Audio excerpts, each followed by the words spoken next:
नमस्कार, times of Swaraj में आप सबों का स्वागत है और मैं हूं संतोष सिंह। और आज हम टाइम्स ऑफ स्वराज में चर्चा कर रहे हैं कि इतनी भी बेशर्मी ठीक नहीं है। भाई, शिक्षक के रूप में आप बहाल हुई हैं, आपको रिजर्वेशन का आपने लाभ लिया है, सरकारी शिक्षक बनी है और ड्यूटी नहीं करेंगी। और ड्यूटी नहीं करने का इस तरीके का जुगाड़, जरा इसे लेटर को गौर से देखिए। ये जिला शिक्षा पदाधिकारी दरभंगा का लेटर निकाला हुआ है और उस लेटर में जिक्र है कि डीएम के निर्देश के आलोक में इन 7 शिक्षकों का प्रतिनियुक्ति कॉलेज में इन शिक्षक के रूप में किया गया है। अब बताइए, एक तो मतलब अगर डीएम का आदेश है तो आप समझ सकते हैं कि डीएम का होने या नहीं होने का मतलब क्या है। और अगर इतना कमजोर डीएम है तो आप समझ लीजिए कि अन्य विभागों का क्या हाल होगा। इस 7 शिक्षकों का नाम देख लीजिए, इसमें 6 महिला हैं और 1 पुरुष जी हैं। इस 7 में या तो किसी विधायक या किसी मंत्री के रिश्तेदार नातेदार होंगे दूर दराज के, या नहीं तो फिर किसी अधिकारी या पदाधिकारी के रिश्तेदार नातेदार होंगे। इससे तो और कोई खास बात तो होगी नहीं। तो जब सरकार इस तरीके के किसी भी डिप्टेशन पर रोक लगाए हुए है, शिक्षा विभाग बार बार के पाठक के दौर में भी था कि आप डिप्टेशन पर नहीं कहीं आप भेज सकते हैं, और ये 1 महीने के लिए आप डिप्टेशन पर भेज दिए हैं, तो फिर ये तो बेशर्मी है ना, इसको क्या कहेंगे आप। तो दरभंगा डीएम साहब जरा पता करिए कि आपके पीएस का फोन गया है या आप खुद शिक्षा विभाग के अधिकारियों को आदेश किए, क्योंकि शिक्षक का डिप्टेशन आपको तो अधिकार भी नहीं है कि आप किसी विश्वविद्यालय का परीक्षा का आयोजन हो और उसमें आप सरकारी स्कूल के शिक्षक को आप प्रतिनियुक्त करवा दीजिए। हमें तो नहीं लगता कि ये आपका अधिकार क्षेत्र में भी है, क्योंकि विश्वविद्यालय के एग्जामिनेशन कंट्रोलर ने कहा है कि किसी कॉलेज ने उनको ये सूचित नहीं किया है कि हमारे यहाँ शिक्षक का कमी है।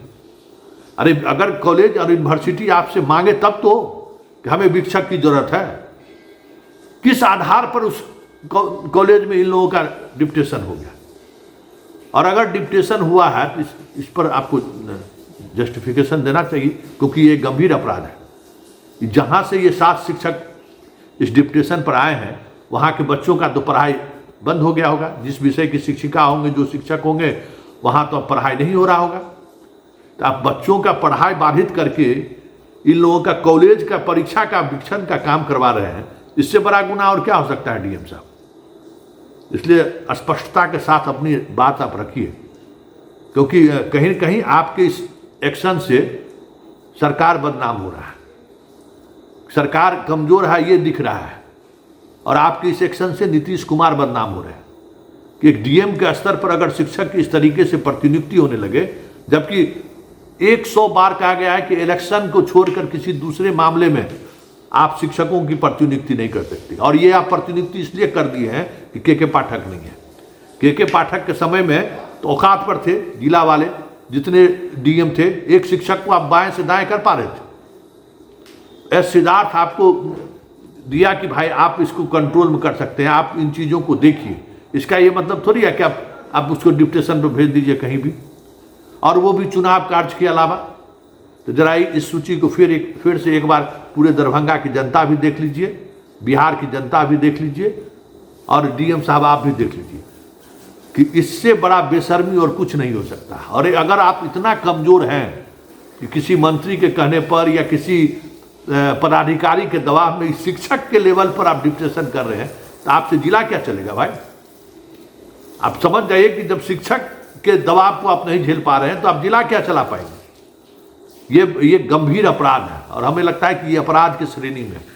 इसलिए आप एक बार फिर से इसको चेक कीजिए डीएम साहब कि ये खेल हुआ है कहाँ से। ये पत्र स्क्रीन पर चल रहा है, आप कहेंगे तो हमारे संवाददाता के माध्यम से ये पत्र आप तक पहुंच भी जाएगा। वैसे हम चाहेंगे भी कि आपकी प्रतिक्रिया इस पर आए कि आप किस परिस्थिति में कॉलेज भी आपके क्षेत्राधिकार में नहीं है। सबसे बड़ी बात है कि जिस कॉलेज में आप डिप्टेशन के लिए लिखे हैं, आदेश किए हैं, वो कॉलेज भी आपके क्षेत्राधिकार में नहीं है। आप कैसे प्रतिनियुक्ति कर सकते हैं। और अगर शिक्षा पदाधिकारी अगर आपसे प्रतिनियुक्ति कराया है कि सर कॉलेज वाले मांगा है, तो सब उस शिक्षा पदाधिकारी के थोड़ा देख लीजिए कि वो किस तरीके से आपका इस्तेमाल किया है। सीधे तौर पर ये आपका इस्तेमाल है, क्योंकि शिक्षा विभाग के अधिकारी के 60 से बहुत इस तरीके की चीज़ें चल रही हैं सभी जिला में। जो शिक्षक लोग आए हैं ना बीपीएस से, नौकरी करेंगे सरकारी। कल बहुत अच्छा एक लेडी टीचर हमको फ़ोन की कि वो डीपीएस लखनऊ में थी और उसका पोस्टिंग हमें लगता है कि मुजफ्फरपुर या सीतामढ़ी कहीं से वो फ़ोन की थी, उसका पोस्टिंग किसी सुदूर इलाके में हो गया। तो वो सोच कर नहीं आई थी कि हमारा पोस्टिंग इतना दूर होगा, रोज स्कूल जाना होगा। तो अगर इस मानसिकता से लोग अगर शिक्षक बन के आए हैं बिहार में, तो भाई वहाँ काहे छोड़ दिए डीपीएस में? वहाँ कितना सैलरी मिलता था? 70,000 सैलरी मिलता था। यहाँ कितना ज्वाइन किए? 48,000 पर। अब बताइए, 48,000 के सैलरी पर आके वो ज्वाइन की है। डीपीएस लखनऊ में वो शिक्षिका, और यहाँ गांव में हो गया पोस्टिंग, तो बड़ा उनको प्रॉब्लम हो रहा है और उनको हेडमास्टर साहब परेशान कर रहे हैं।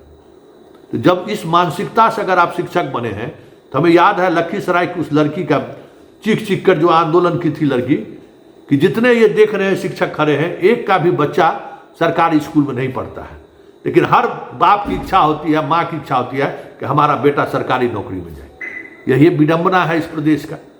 तो ये अगर इस तरीके से बेशर्मी अगर हो तो फिर कौन सी व्यवस्था चलेगी? और एक डीएम इतना कमजोर हो कि भाई शिक्षक के प्रतिनियुक्ति पर दबाव पर आ जाए, तो उससे जिला चलाने से बेहतर है नीतीश कुमार को कहे कि किसी ऐसे जगह पर रख दे जहां दिन भर में 2-4-5 गो फाइल जाए उनके पास।